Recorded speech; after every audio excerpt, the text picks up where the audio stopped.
So on our last ride with the General, we ended up getting into some muddy trails and had a lot of mud from the tires. It flies up, you can see up onto here onto the rack on part of the roll cage. We've got it pretty well cleaned up already, but you can see a lot of it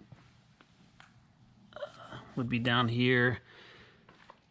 And then the worst part is it gets back under the wheel wells. Can't see maybe too well into there, but a lot of mud will get back into there in the front, as well as back under there in the rear.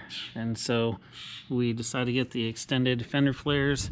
Went with the ones from Polaris that should block off some of that area for the mud to go under, but it also extends a little bit further out here past the tires so that it won't go flying up so high into the cabin and onto the machine. So we'll do a little install video of that.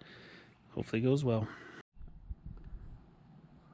Alright, so this shows you that the rear fender on the new XL fenders sticks out quite a bit further, and then also blocks a lot more to the inside, so hopefully it'll keep a lot of that mud from going up underneath the seat area.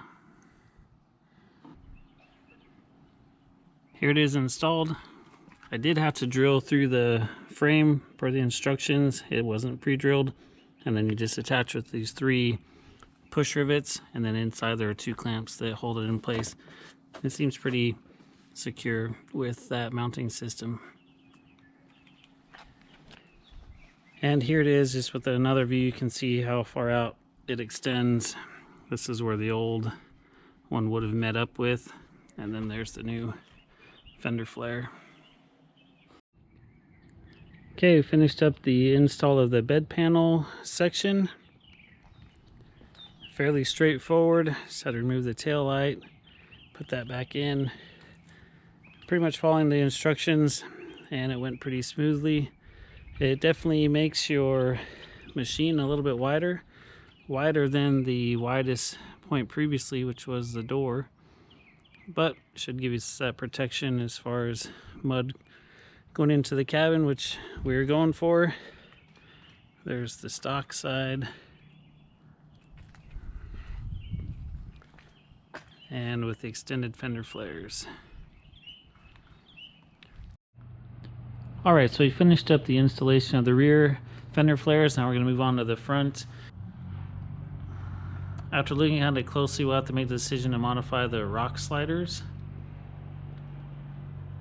Here in the front where it wraps around, we're going to have to cut that, because with the new fender flares, you actually end up cutting a piece of the plastic right through here.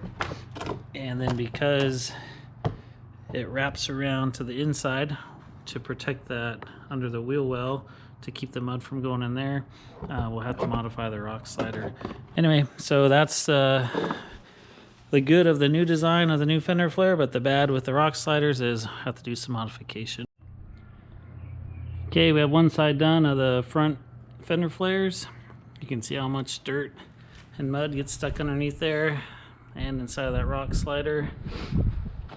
And I went and cleaned out a bunch more that was back behind this area.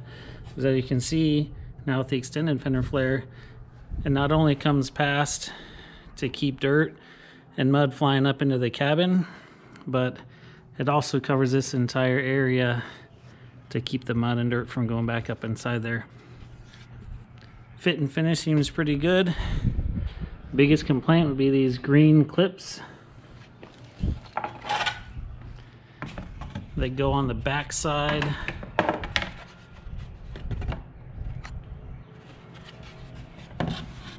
They go on the back side of right here.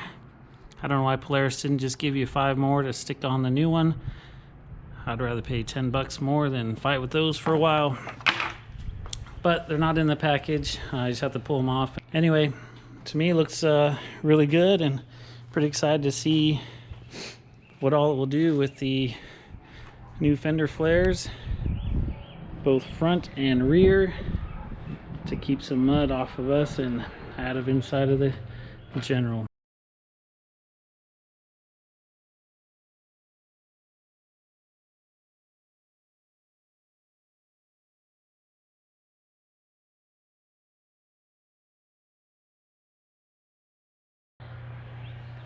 Make sure to like and subscribe to our YouTube channel for more videos of the General in action, as well as all the other machines that we have.